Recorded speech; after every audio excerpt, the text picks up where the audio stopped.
welcome to episode 2 of Talking Pints. The opportunity to speak with suppliers, contractors, charities, people we work with. But already on episode 2, something a little bit different. I'm really looking forward to sharing a drink, not a pint, a drink with someone I've got to know, crikey, over the past 8, maybe even 9 years. This is an employee that is leaving for pastures new. Welcome to Talking Pints with my brand manager for Diggers Live, Ben Cumberland. Ben, nice to see you. Nice to see you. Cheers. Hey, first things first, cheers. Cheers. I mean, it's Talking Pints, but there's only one pint. Listen, Do you want to explain why? Gosh, pressure. I wish it was a pint. It's hot here, isn't it? Very hot. Roasting. British Demolition Awards, under 6 weeks away.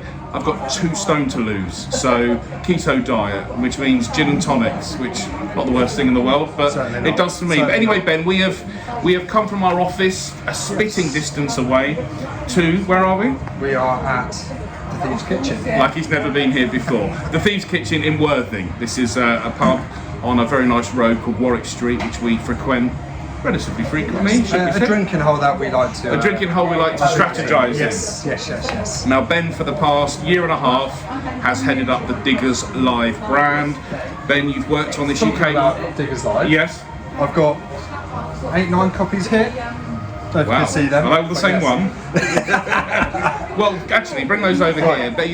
We have brought these. These are all the copies you've worked on since you came to work on Diggers Live. Correct. So, the first issue, May 21, all the way up to, well, it's not May, no one brought the July one. No, we forgot the July Sold edition. out, too busy, sold out, very popular. But this is what Ben has done for the last year and a half.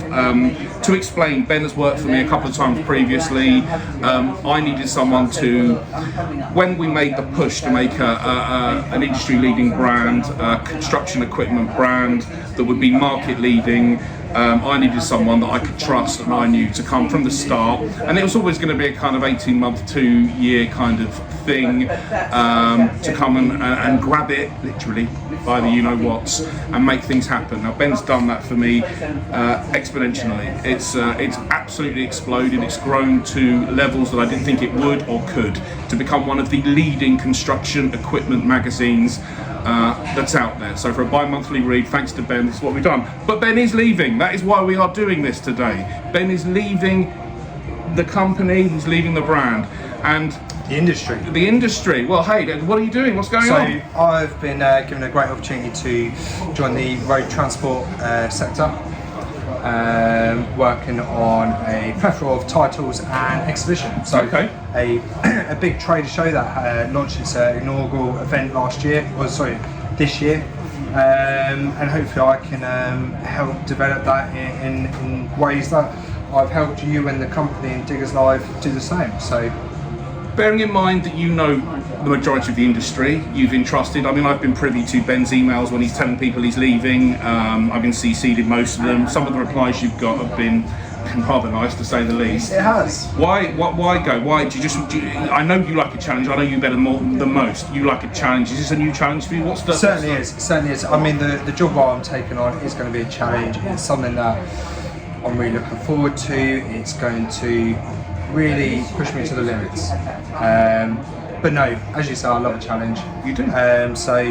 Yeah, I'm really looking forward to it. I know you're out the industry, you're not going to be working in, or certainly not demolition or construction equipment, plant machinery, or even asbestos, but any crossover whatsoever? The only sort of crossover would be the manufacturers of trucks. Such as Volvo, for example. Such as Volvo, being Skanska. Being the main one. Apart from that, I don't think there's going to be much of a crossover. But who knows? I might attend various shows. Might try and get a ticket at the British Demolition Awards to see old faces. You're not allowed in. You're barred. I'm joking. But, no. New beginnings. Good for you. No, I don't blame you at all. I was the same at your age myself. Ben, a year and a half, it feels like we were having this chat, which was sort of, crikey, a year and a half ago, funnily enough. It feels like only yesterday. Your achievements in the role, go for that first, and some of the things you've enjoyed. And when I picked up Diggers Live, it had no structure. The content, the advertisers were, dare I say, a bit hit and miss in terms of what was regular. There was no flow. I would not sound rude, I don't want to, but maybe no flow to the magazine. And I think you're completely right, by the way. what I really tried to do is create a structure to the magazine. So you've got the two big regular features, or shall I say interviews, which is the Business Insider and the Equipment Engagement feature. So each edition we will have a supplier, or even maybe two, maybe a plant hire company. So for instance, in our latest July edition we had Ashtrack, who manufacture parts and whatnot for excavators. And then we had TDL Equipment, who are a big provider in the industry of machinery, both within construction and demolition for Atlas, Pro Move, etc. So it's also with the regular feature list. So in this upcoming September edition we have got excavators and attachments. And that is a big thing for our industry. Well, we have to run that twice a year. It's probably the biggest two things. We have. And obviously the support we get that from the advertisers as well. I mean, the advertisers have been phenomenal. They've been supportive day in and day out of editions. They have supported us. And our regular advertisers, I mean, you saw I've emailed them all, and some of the feedback I've had is good luck, really nice to work with you. But I think it's throwaway to say our regular advertisers. They weren't regular. They weren't, no. We produced 3 issues before you came on board, and to be honest, the industry did support us from the off. Bosh, there's some great advertisers that came on board from day one. Great, you'd think that organically could happen. They trusted us, they knew what we wanted to do, they knew our goal. A whole new level now it's been taken to. You've made friends in the industry. These advertisers who, thankfully you for us being friends and you being able to leave in a good way, has enabled them to see the brand for what it is and separate you, the man, from the brand, and we'll continue to work with them. 100%. The brand Diggers Live is established. It's a key name within the industry, and it will continue to thrive, and I genuinely believe it will keep thriving, and I really look forward to seeing future editions. Sure, you'll keep an eye on us. 100%. I'm sure I'll see on LinkedIn. I've already put my personal email address onto the mailing list, so I can send. So don't worry. He probably has. I'm sure he has. He wants to get the hard copies. Maybe we should put something up there where anyone else can get hard copies. 100%. No, brilliant. So the challenge you've had over 18 months of Diggers Live, how has that been? I mean, you took something that my colleagues and I half worked on because we were concentrating on, to be fair at the time, our stronger brand, which was Demolition Hub, leading demolition industry magazine, which is going from strength to strength, which I tend to look more after. But you had something which was kind of there, but had no identity. I mean, the first thing I had to do was immerse myself in the industry. I had to really build my own brand before I could help develop Diggers Live. It's the old saying, people buy from people. What we've done is we tried to build something different. We are specifically for the So you're going to say the consumer, I would say, rather than the enthusiast, because that's how I always see us. Yeah. That's how I see us. We are purely B2B. Correct. Purely B2B. We have no affiliation or want to attract the enthusiasts, because at the end of the day, to our advertisers who pay us money, we owe them a service in receiving, hopefully, orders from them. Because it's part of their marketing. They need to see a return on investment. So not that we would stop enthusiasts from receiving the magazine. I'd send it to anybody. Anyone can have it. However, we haven't been. We want to deliver it to the professionals within the industry, and I think that's what we've done really well at doing, is targeting those professionals and making sure that they receive it on their desk every other month. And they do, and certainly a big hullabaloo gets done on the Diggers Live LinkedIn, on your personal LinkedIn. Always have a great reception. Yeah, it does, doesn't it? When a new edition comes out. You've made these friends. I need to I suppose, remake.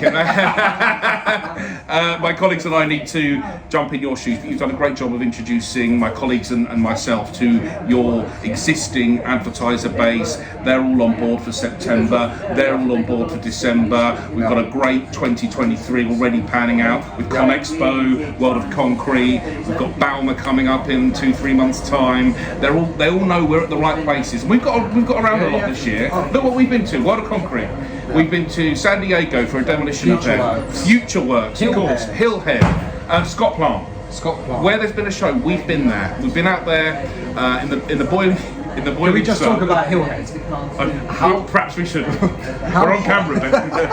How hot was it that day? Yes, but you and I thrive on that. We like that. It was hot. Especially if you're wearing an oversized gilet, a tie, and a 3-button shirt. Hey, less said about that the better. I thought you were going to say the story about... No. We'll leave that. Hillhead was fun. Yes. But they're always fun. I mean, we socialise, we have a laugh, always have done. I've just thrashed him at a game of pool here once again while we were working out our strategy for the video. No, I just won. I've just remembered. Worst memory in the business, this guy. But in terms of next steps, so you're moving on next week. This is your last week with us, official week. With Diggers Live. This will be the last leader you read from Ben in the Diggers Live weekly newsletter, of course. Friday, obviously, if you're not subscribed, then please do. Perhaps we should have something up there again. I'm sure that'll be edited in, hopefully. Yes. But yeah, please do. So it'll be Ben's last leader, and we're going to debut this video, so you should be seeing this for the first time on the newsletter or the socials on Friday. How about you as a person, Ben? Taking media, the industry, what you've done away. Talk to us about yourself, who you are. Oh God, you put me on the spot there. My job. I mean, so obviously, like, you know, in my spare time, I'm very busy with my little puppy, Purdy, little cockapoo, and I suppose my sport of choice to participate in is a triathlon. So I try and do as much training for that as possible. I've got an Ironman next year. Laughing, annoyed. But no, there's God, you have really put me on the spot there. Really put me on the spot. Cut this. Not many strings to his bow, clearly. He likes to drink. He likes a good red wine. He likes to socialise. He's getting married. Oh yeah, perhaps of course. You should mention that. Yeah, I'll get married in April next year. Hey, am I still invited? Of course you are. Of course you bloody are. Don't know if I want to come now. No, so obviously a lot of my time on the weekends and whatnot is wedding planning. However, my fiance is doing an amazing job of that. I've sort of left her to her own devices, and she's cracking on with it. Probably for the best. Yeah, 100%. Well, Ben, leads me to end episode 2 of Talking Pints. We could stay here all day and talk the hind legs off a donkey.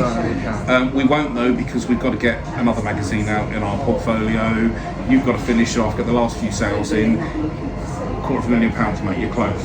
Come on, get it finished. But no, the handover's gone well. I've really, as a personal level, really enjoyed working with you. Thank you for coming back, and thank you for being part of this. No, appreciate it. Cheers. Thank you very much. Thank you all very much, and look forward to episode 3. He's off. Come on, groove along. That's it, baby. I know you're on a roll, sweet honey. Let's take it.